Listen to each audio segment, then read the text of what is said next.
आज हमारे साथ मौजूद हैं गौ माता राष्ट्र माता के ध्वजवाहक श्री गोपाल मणि जी महाराज।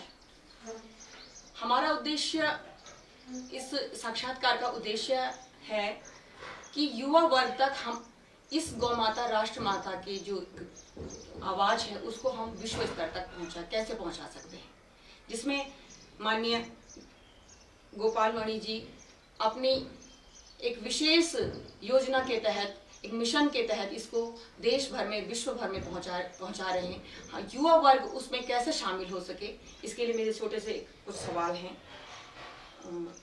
महाराज। सबसे पहले एक आपसे सवाल है कि इसको आपने गौ माता राष्ट्र माता का जो ये एक मिशन है, इसके पीछे क्या उद्देश्य है? देखिए, हमारे वेद, शास्त्र, पुराण, उपनिषद, महाभारत, रामायण, ये सब कह रहे हैं कि गाय माता है, और भारत का कानून बोल रहा है कि गाय पशु है। जब इस देश में गाय को माता का सम्मान प्राप्त था, हमारा परिचय केवल गोत्र से था। गोत्र क्या होता है? गोत्र शब्द का क्या अर्थ है? गो यानी गाय, त्रा यानी रक्षक। यानी हमसे, हमारे परिचय में सामने वाला यही पूछता था कि क्या आप गौ रक्षक हैं? आपका गोत्र क्या है? मतलब आप गौ रक्षक हैं।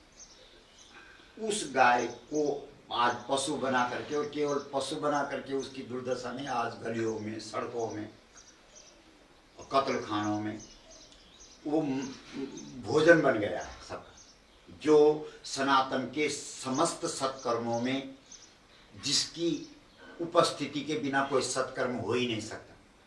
पूजा नहीं हो सकती, पाठ नहीं हो सकता, यज्ञ नहीं हो सकता, दान नहीं हो सकता, तीर्थ नहीं हो सकता, व्रत नहीं हो सकता, श्राद्ध नहीं हो सकता, तर्पण नहीं हो सकता, कथा नहीं हो सकती, कीर्तन नहीं हो सकता, योग तक नहीं हो सकता। उस गाय को पशु के दर्जे में रख करके और उसका अपमान होता है। तो जब ये बात हमें अपने वेदों में, पुराणों में सब सर्वत्र देखी, तो हमने कहा भाई, इस देश में करने लायक काम तो ये है। हम तो राम कथा, भागवत कथा, शिव पुराण, देवी भागवत ये सब बोलते थे, और जब उन कथाओं में निचोड़ सार देखा तो गाय है, तो हमने कहा अब तो इसके लिए बहुत यात्राएं भी हुई हैं, और कई दिनों तक व्रत, उपासना, साधनाएं भी हुई।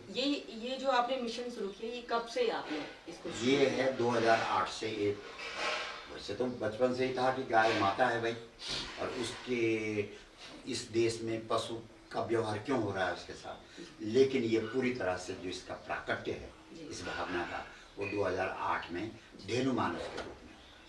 जी। पहली बार कितने लोग आपके साथ जुड़े? नहीं, पहली बार जो पहली कथा हुई थी, गौ कथा, वो परेड मैदान में हुई थी। मुझे तो लगता है कि उतने लोग तो कभी दूसरी बार जुड़े ही नहीं, और उसको सीधा प्रसारण हुआ था कई राष्ट्रीय चैनलों से, और पूरे देश के अंदर ये मैसेज गया था कि भाई देश के अंदर गौ कथा शुरू हो गई है। कई लोगों ने उसमें ये भी किया कि भाई एक पशु की कथा बोल रहे हैं। पशु हमारे पहाड़ में बोलते हैं गौड़े व्यास, मतलब पशु की कथा बोलने वाला व्यास।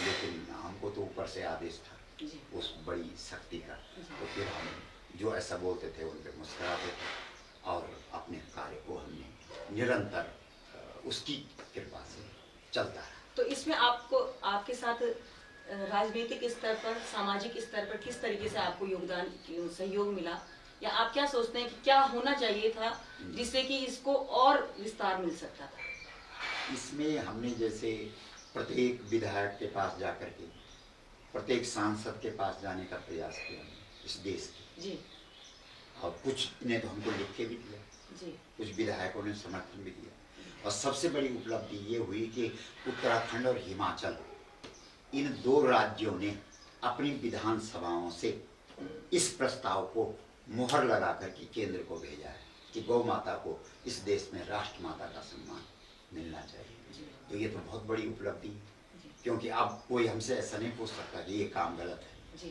क्योंकि अगर गलत है तो दोष विधानसभाओं ने पास कैसे कर दी, उल्टा कोई फंसेगा नहीं। लेकिन हम ये चाहते हैं कि संपूर्ण भारत के जितने 29 राज्य हैं, वो सारे के सारे राज्य अपने अपने विधानसभाओं से इस प्रस्ताव को दिल्ली केंद्र को भेजें, तो केंद्र बाध्य हो जाएगा। और जो केंद्र ने इसको राज्य का मामला बनाया हुआ है, वो केंद्र इस पर सुधार करे, और राज्य के मामले से इसे केंद्र को मामला बनाए। तो ये हो रहा है, ऐसा चल भी रहा है।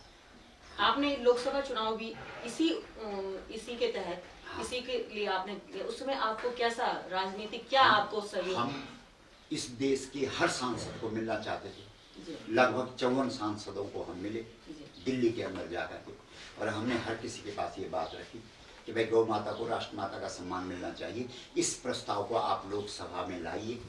तो किसी ने हाँ नहीं भरी।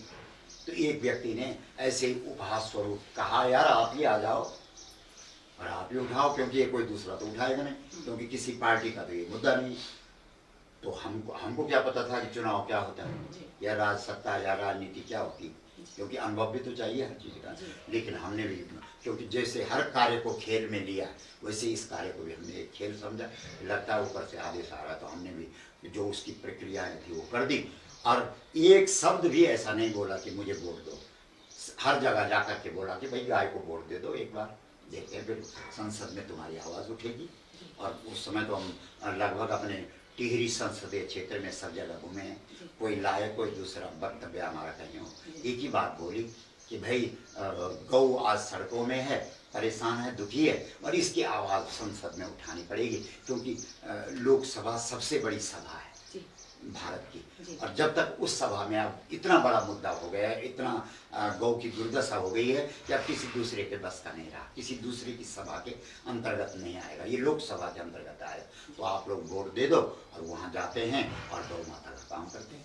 तो यही बोला हमने। तो क्या इसमें क्या प्रतिक्रिया हुई? लेकिन उन लोगों ने जो सामने रहे होंगे, उन्होंने पता नहीं क्या क्या बोला होगा, और ऐसा बोल करके उन्होंने लोगों को ये कह दिया कि ये तो धार्मिक गुरु थे, और ये देखो ये राजनीतिक में आ गए, और इनको लगता वहाँ दक्षिणा वगैरह कम मिली होगी और यहाँ ज़्यादा मिल जाएगी। तो ऐसे ऐसे प्रोपगंडे। और फिर कहा कि अब जो लोग दीक्षित थे या हमारे पंथ पर चलने वाले लोग थे, उनको ये कह दिया कि अब ये गुरु रहे कहाँ, चुनाव लड़ना गुरु की शोभा थोड़ी। लेकिन ये तो कोई बात बनती नहीं ना। लेकिन सीधे साधे लोग, क्योंकि हमारा टिहरी संसदीय क्षेत्र ग्रामीणों का, सीधे साधे लोगों का, वो जिधर जो कच्चा लकड़ा होता है उसकी एक खराबी होती है कि जिधर चाहो उसे मोड़ दो, और जो सूखा लकड़ा होता है वो मुड़ता नहीं है।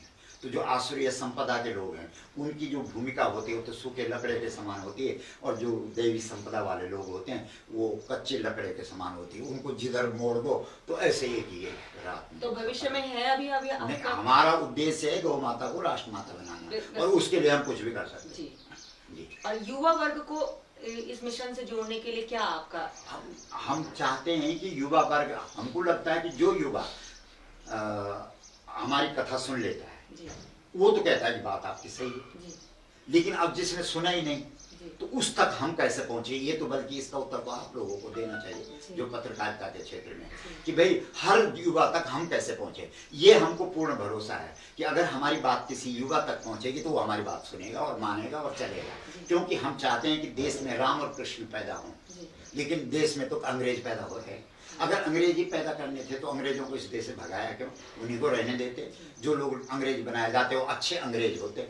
लेकिन अब तो समस्या ये हो गई कि हम त्रिशंकु बन गए, न इधर के न उधर के, लटक रहे हैं, न अंग्रेजी बन पा रहे हैं, न गोकुल और अयोध्या के राम और कृष्ण बन पा रहे हैं।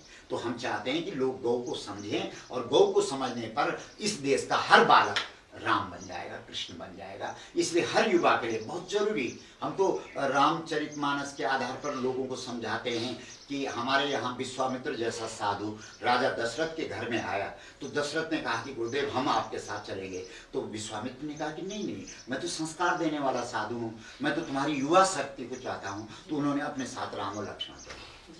तो इस समय भी वर्तमान में आप लोग कि राम और लक्ष्मण की ही जरूरत है या कृष्ण की जरूरत है, जो कि इस समाज को युवा के तौर पर एक प्रतिनिधित्व दे सके। हाँ बिल्कुल सही। और संक्षिप्त में मैं आपसे एक निवेदन करूंगी कि जो हमारा युवा वर्ग है वो किसी श्लोक, मतलब जिसमें आपको ये बात है कि इसमें सारगर्भित हो रहा है, जो युवा के पास ये बात पहुंचनी चाहिए, इस श्लोक के रूप में कुछ आप थोड़ा सा। हमारे यहाँ श्री कृष्ण स्वयं महाभारत में कह रहे हैं कि भाई तुम लोग मुझे चाहते हो, मेरे आचरण को करना चाहते हो, मेरे पीछे चलना चाहते हो। जय श्री कृष्ण तो हर युवा बोलता है, जो धार्मिक होगा, जो नास्तिक है उसकी बात छोड़ो। तो वो श्री कृष्ण महाभारत में अपना परिचय दे रहे हैं गावो ममाग्रता संतो, गावो में संतु पृष्ठतः, गावो में सर्वतः संतो, गवा मध्य बसाम्य हम। अगर कृष्ण को देखना है तो आगे भी गाय चाहिए, पीछे भी गाय चाहिए, दाएं भी गाय चाहिए, बाएं भी गाय चाहिए, गवाम मध्य बसाम्य हम। मैं तो गायों के बीच में रहता हूँ। ये श्लोक है और महाभारत का जी, जो 5वां वेद माना गया। जी, ये एक अंतिम सवाल मैं पूछ रही हूँ इस समय इसमें कि समाज का जो युवा है ये इस मिशन से जुड़े वो एक दूसरी बात है, लेकिन वो अपने आप को जो सांसारिक एक चलन चढ़ चुका है, चक्काचौंध में भटकने पे लगे हुए हैं, लेकिन वो आध्यात्म की तरफ अपनी जो जमीनी जो हकीकत है उसकी तरफ कैसे मुड़े, इसके लिए थोड़ा सा उसको क्या करे वो कि वो अपने संस्कारों को जाने। मैं समझ रहा हूँ, क्योंकि हमारे यहाँ धर्म अर्थ काम मोक्ष ये 4 पुरुषार्थ हैं मनुष्य को जिनको पाना है। ये 4 चीजें, धर्म अर्थ काम मोक्ष, इन 4 को पाने हैं। तो हर युग में एक की प्रमुखता रही है। जैसे सतयुग में